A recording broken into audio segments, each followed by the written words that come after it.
Sawabona family, in the classroom today, before we unpack anything, we want to take some time to honor the lives lost on September 11th, 2001.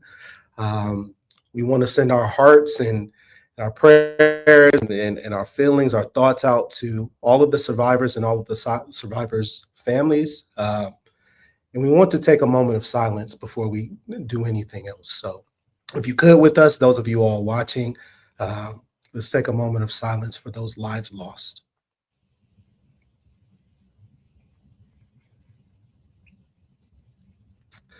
All right, y'all. So, thank you so much for that. I know 2001 was an interesting year for me, and this day particularly brings up a lot of meetings, a lot of feelings rather. So today on the show, we have a lot to uncover. There's been a lot that has happened just this week alone. We have a SCOTUS decision that we'll talk about briefly. We have AB 715, which Dr. Noriega will talk about, and we also have the reason why you're here today, which is the Mammu versus Taylor case. Joining us today are two principals of ours, so stay tuned because the Critically Conscious Classroom is next.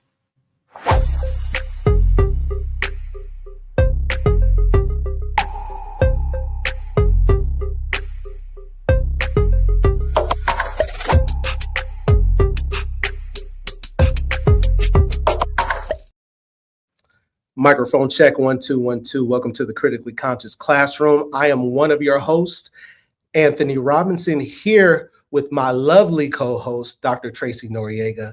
And as I mentioned at the top of the show, we have a lot to cover, and I want to jump straight into it. So, Dr. Noriega, I know that I mentioned at the top of the show, and I know that you and I have been discussing this SCOTUS decision that came out this past Monday, September 8th. I just want to briefly read what that really looks like for those of us who are watching right now who are not too familiar. So, again, this past Monday, the U.S. Supreme Court overturned an order in which allowed federal officers to resume making immigration-related stops and raids in Los Angeles based on a broader range of criteria. So effectively, what they did is they overturned a restraining order by U.S. District Court Judge Frimpong, which limited such stops to specific individualized suspicion.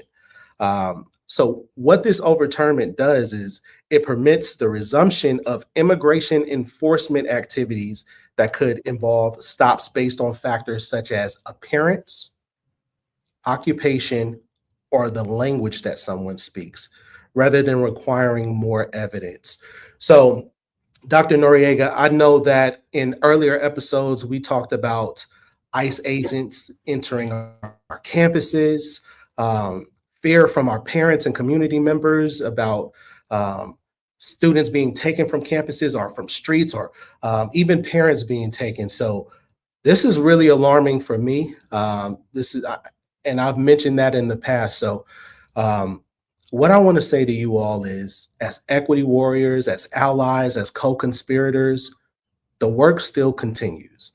And we still have to be vigilant, not just for our students, but also for our families, for our whole communities. So if you haven't had a chance, I petition you, I implore you to please spend some time learning more about this SCOTUS decision.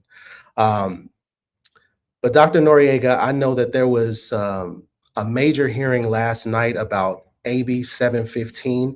And on the heels of our ethnic studies episode 2 weeks ago, I really like for you to spend a little bit of time unpacking for our audience the implications, but also what is AB 715? Mm-hmm. Yes, it was a late night. Lots of feelings yesterday. Actually, lots of feelings all the way around. Right? You talked about the latest SCOTUS decision, our educators having to deal with, well, what happens now? I mean, the fear that is evoked, like this tactic of fear, really is a strategy that is being used from the federal government into our schools and our classrooms, right here, here on the ground. Assembly Bill 715, we talked about it at our last episode on ethnic studies. It's the latest in terms of trying to silence teachers, silence educators, silence any criticism of, oh, well, let's just plainly say it, right, of Israel and what's happening with the genocide in Gaza.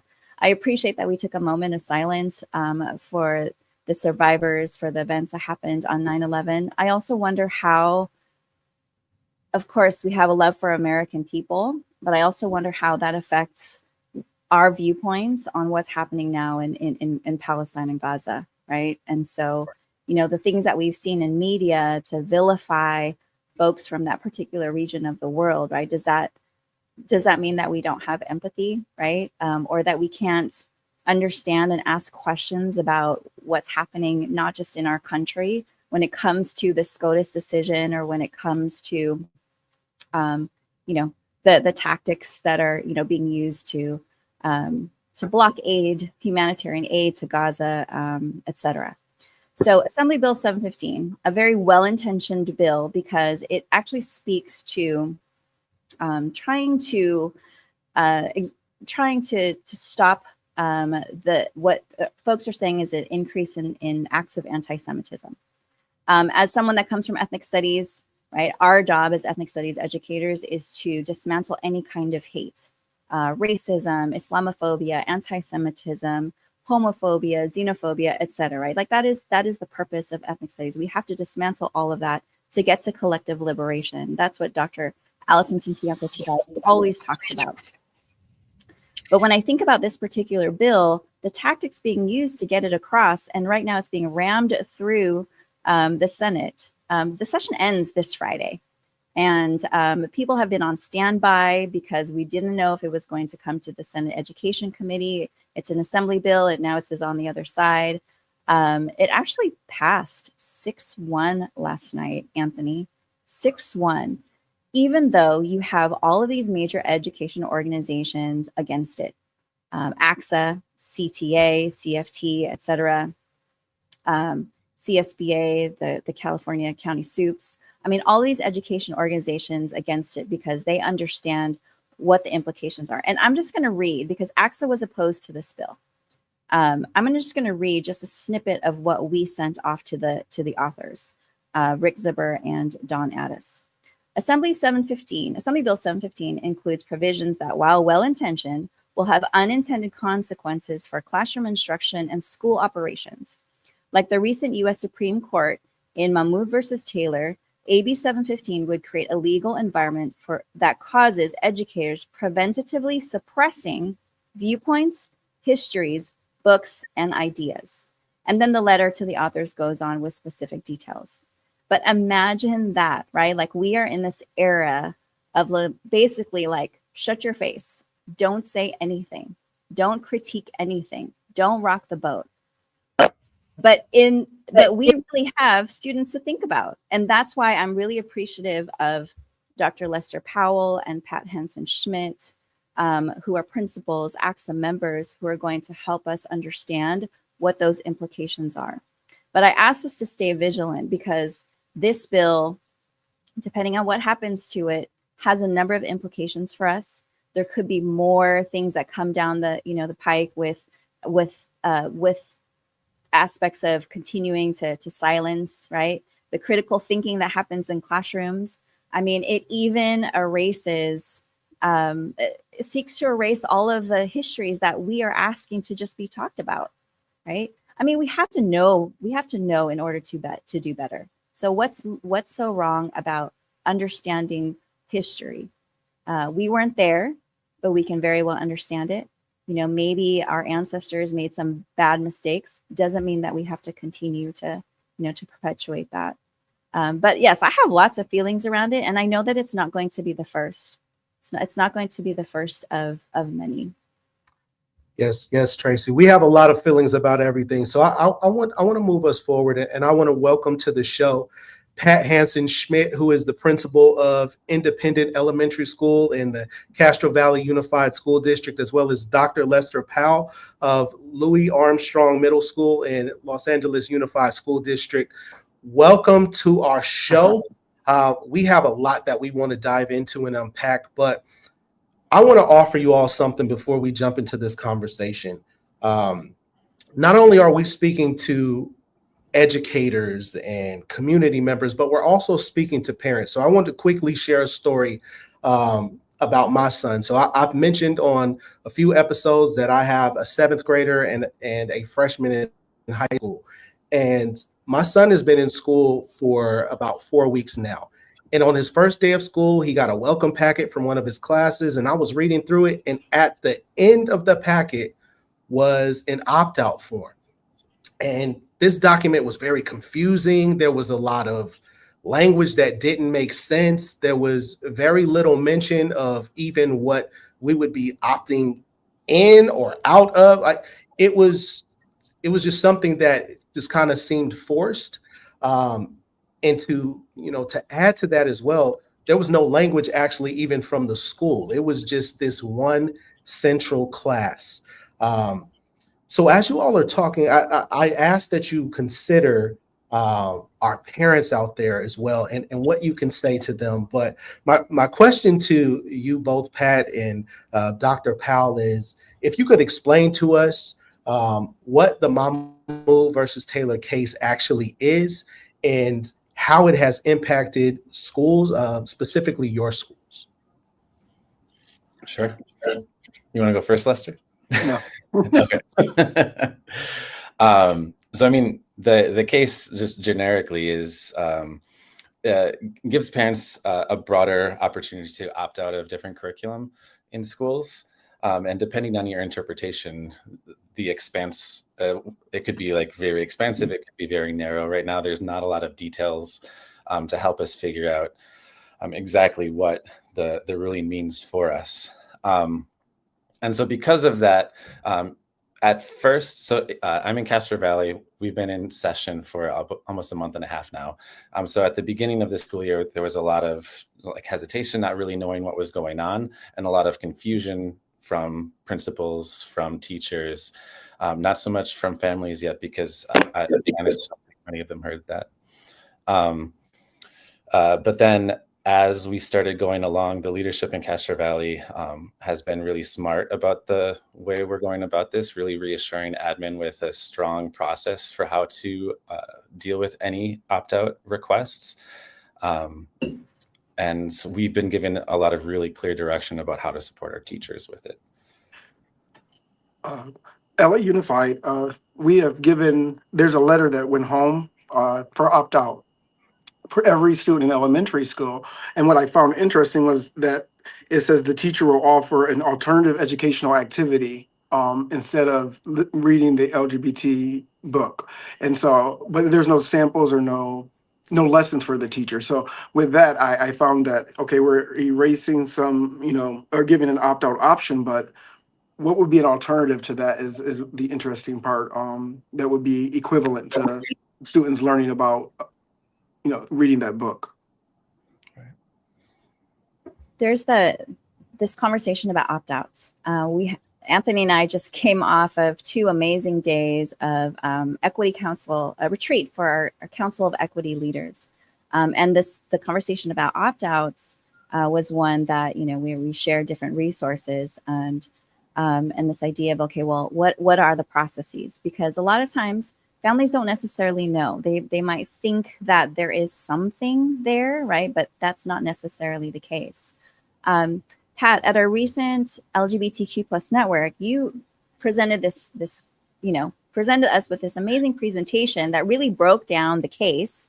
And then you also provided like scenarios using this beautiful read aloud called Julian is a Mermaid. Can you talk about those nuances? Because sometimes parents don't know, right? And I know that in classrooms, I mean, I was a kindergarten teacher, so I know all kinds of things that might happen in the classroom, right? They might either really, really get the story or the point of the story, or they might be focusing on totally something else. But that's the art of teaching, is trying to get to this point, and of course, help students to identify with what's happening in the book, right? Use it as a mirror and a window. But can you explain to us the scenario that you presented us with when it came to the book Julian is a Mermaid? Yeah, so the way that I've been advocating to interpret this law is like with a very narrow perspective. And so what that means is like it ultimately comes down to the fact that exposure is not indoctrination. Um, so like the mere like fact that we exist, that queer people exist, does not substantially interfere with the child's religious development. So like the example that I gave at the advisory meeting was, so like if Julian is a Mermaid was read with some other books, like books about disability, books about other ways that people are different, as a way to get students to talk about like what makes them unique and how we need to be kind to everybody. We're reading it as like this is a way that people are different. We're not promoting it. We're not giving our opinion on it. It's just fact. This is how some people are. The opt-outs, in my opinion, start to creep in when we do like start to promote something or start to give our opinion, which for the most part, at least in the schools I've worked in, teachers don't typically do that. But I think a big part of this is really like reviewing that type of idea with teachers and making sure that they know when these topics come up that it needs to be fact-based and opinions need to be left out of it. Yeah. And can I add to that a little with the opt out? For me, it just makes me think where does it end at? So this is a starting point.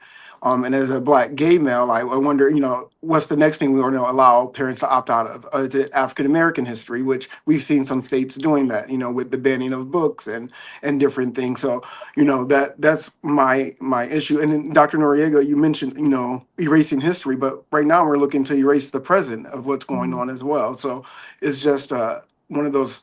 Is this the beginning of more opting out?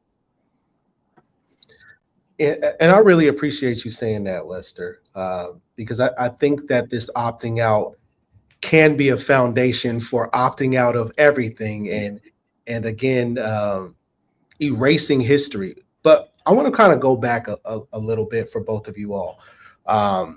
What would you all say was the true driving force for the Mammu versus Taylor case and even the opting out conversation? What would you say was potentially the genesis for this case and that happening?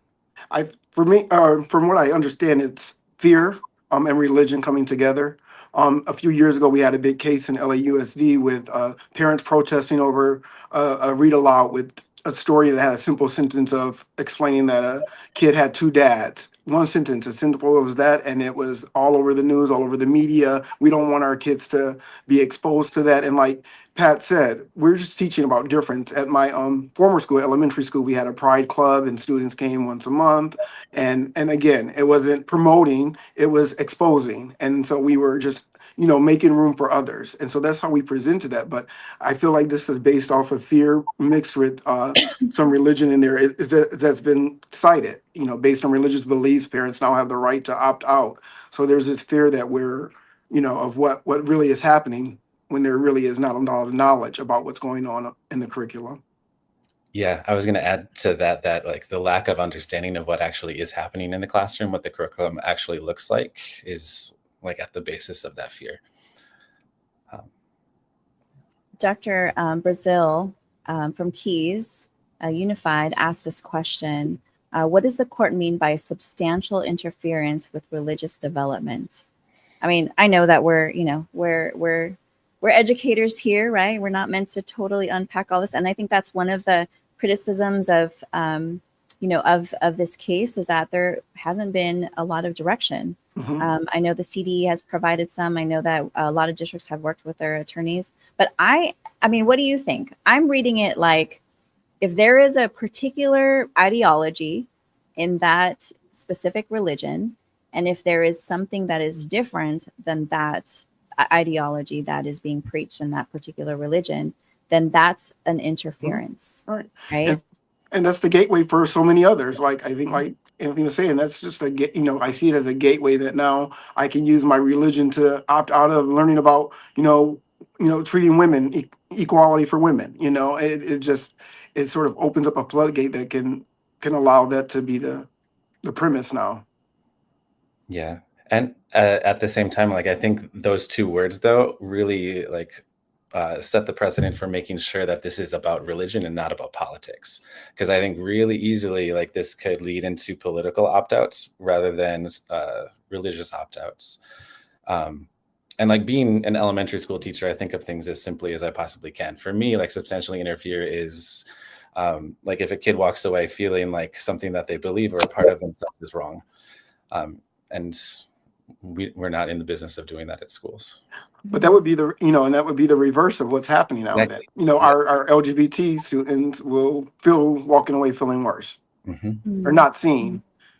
And in our middle school, we have a social and gender equity magnet. And so I think about how this is going to affect our students enrolling in our programs, coming from elementary school where, there's a possibility of others not seeing them or hearing them because they're opting out. So how will that affect, later on in middle school and high school years, the students coming in to our programs?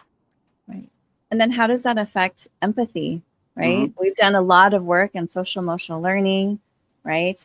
Collaboration, these critical thinking skills. So it just feels like, not only are we erasing history, not only are we erasing the present, but it's trying to create this future of what? And that's, I think folks have said, like, that's the real scary part. So you both are principals, right? We at district office, we have to think about how these things come down. We have to think about policy, but you will have to put it into practice. What are some of the things that are happening on your campuses with parents, with teachers, with students that are real? Because I think that the lawmakers really need to understand, that they're making decisions for us and not even really taking into account the big picture. The other thing I'll add is in California, we have the FAIR Act, right? So I'm just going to throw that in the mix. And then what do you all think about that? I mean, honestly, besides like me digging into this and trying to help advocate and find like practical solutions to the questions that we have, it's been pretty quiet at my site. Like, I've had one parent who's asked to opt out of curriculum, but I haven't gotten any questions or worries from staff. And I think that ties back to the way that Castro Valley responded to this right away, like making sure that we had really clear direction for admin and for teachers. But like I can think about a whole lot of potential impacts. Yeah, I think it's the same for me. Because LA Unified, we didn't send the letter home to middle school. It was only elementary school at this point. And also, I'm at a very unique place with the two magnets, a performing arts magnet and then the social and gender equity magnet. So that sort of shielded me from some of those things. But we are still dealing with other issues around equity. So Pat and Lester, we had a really great question from the chat from Kim. So I'll read it as it's written. I'm wondering if informing parents we have a GSA/Pride Club by listing it on the website with all other clubs can be considered informing parents. What are your thoughts? For us, when we started our GSA in elementary school, we did a coffee with the principal, and that was our informing parents. And I think maybe 8 parents came out of 400 families, and so that was how we did that. But then it was listed on our clubs and our website after that. So that was sort of our way of having an open dialogue for anyone who wanted to be involved in that before we even had our first meeting. So it can be considered informing them, but I would, for full transparency in my community, we would have a meeting first, a coffee with the principal, and then sort of, just have that space. Those who would like to come and have a discussion about our club starting, we can have that and then move on. I actually don't think that GSAs would fall underneath this ruling because it's about curriculum and instruction, right? And GSAs would be extracurricular type of stuff. Although, like, we still inform families that we have a rainbow club. But we also need to make sure that we're not outing students and telling families if their child is involved in the GSA or Rainbow Club. Still, in California. And also with that, I would say your staff needs to be trained as well. on that. Like exactly what Pat said, that this is a club that we don't tell parents if they're attending, who's attending, when it's happening, but students have rights and privacy as well. I have another question. So I just want to kind of build off of one of the themes that we often have in our show. So and I said it even in this episode, we want folks to be vigilant, right? And there are oftentimes questions about how do I become an ally for folks who are on the sidelines, but who want to get in. So my question to you in this matter, one, what does it look like, or how can a person be vigilant, but also be safe and protected? And for those folks watching who want to be allies, right? Who want to participate and support, how can they do that? I think like for me, and this is going to be different for for every person, I'm one that wants to be active and involved in all of this kind of stuff. And so like for folks that know me and want to be, or like somebody like me and want to be a co-conspirator, like ask questions, ask how you can help, like talk to your principal, bring it up, set up a meeting with them, bring it up in your grade level meetings. I think trying to get as much information as you possibly can so that you make good decisions about how to advocate is the best place to start. Yeah, I think there's room in this work for everyone. And so like I think it's very powerful if your school does not have a GSA, as a straight cisgender person to start that would be awesome. And at my elementary school, that's what happened. We had two white cisgender women who said, "Oh, can we start a pride club?" And that was, how that was started at our school. But I think, there's something to do for everyone, depending on your comfort level of how involved you want to be or how vocal. But there's so many different levels of work that needs to be done, from writing emails to our board members, from writing emails to senators, congressmen. There's so much work to be done. Yeah, I think that there's always ways to tap in. We have an LGBTQ plus network as part of AXA. So you can be from the community, or if you want to, to learn more, if you're an ally and co-conspirator, please reach out to me, and we'll make sure that you get the information. It's an opportunity for us to all gather in space to support our students, especially if they are from the community as well. So we have one last question for you two. Well, I do. I don't know if Anthony has another one, but we always have to end, with hope and joy, right? Because if it wasn't for that, we could just be in fetal positions and not know what to do. But obviously we chose this work because we have students, we have the babies to take care of.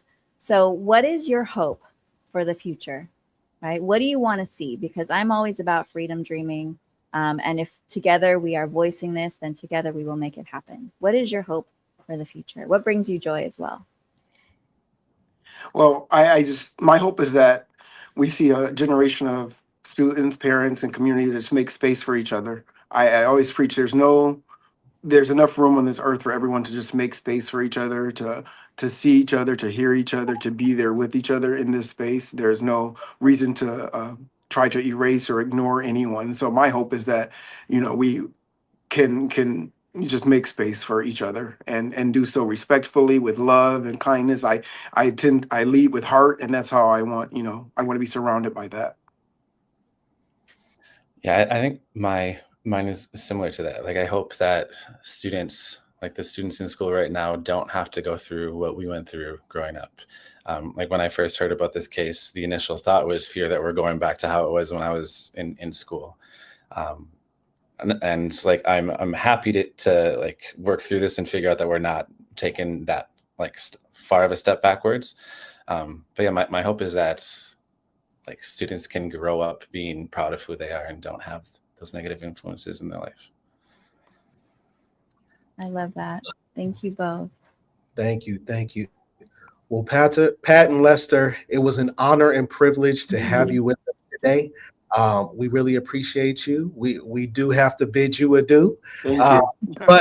But we certainly love this conversation, and we would love to continue this conversation with you. We hope you have a great rest of your day, and and a very enjoyable, restful weekend. Thank you. You as well. Thank you. Thank you both. Thank you both. Wow. Yeah, I really enjoyed my time as a principal. So I give it up to all the principals out there who are really holding it down for our students. Absolutely, absolutely. Well, Dr. Noriega, we have a major event coming up in November. We have our Leadership Summit. Leadership Summit. Francisco, and that is November 6th through the 8th, correct? It is, yes. Dr. Daryl Camp is our president this year. Shout out, Dr. Camp. I know you were always on the classroom chiming in. Oh, there he is. There he is. Lead with love is best, right? Because the alternative is not going to have an acceptable outcome. Absolutely. So Dr. Camp has chosen the theme. Well, the committee did. But what's our theme this year? Well, we will see what our theme is because we actually have a preview video. So we're going to go ahead and toss to that right now.